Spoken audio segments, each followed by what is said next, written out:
Cara-cara nak betulkan mata jala yang tersimpul macam ini.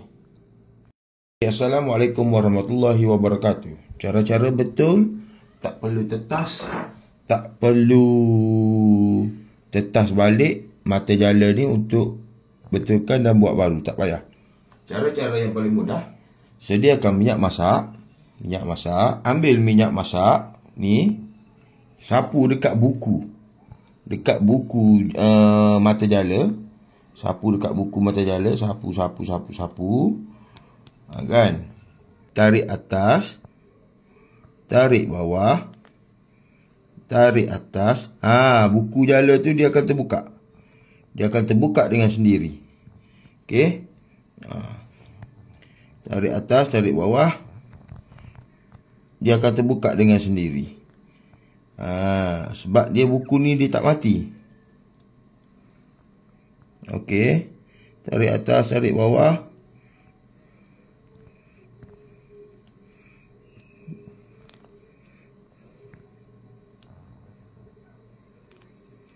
Dia akan bunyi tak.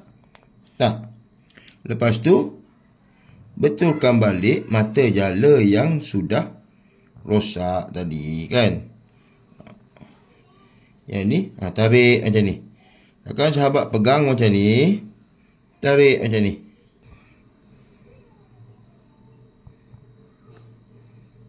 Okey.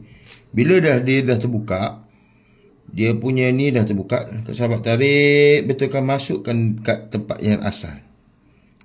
Bila dia dah masukkan tempat yang asal yang ni, betulkan satu-satu. Tengok elok-elok mana tempat dia lari.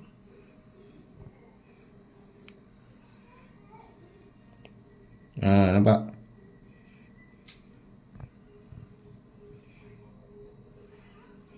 Dia benda ni kalau dia kena minyak, memang dia cepat terbuka dia punya buku.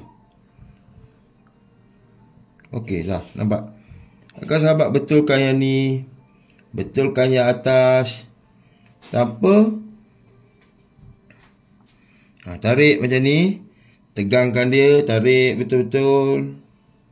Tarik betul-betul mata ni. Yang ni pun. Tarik betul-betul yang ni. Okey. Kan? Sudah selesai.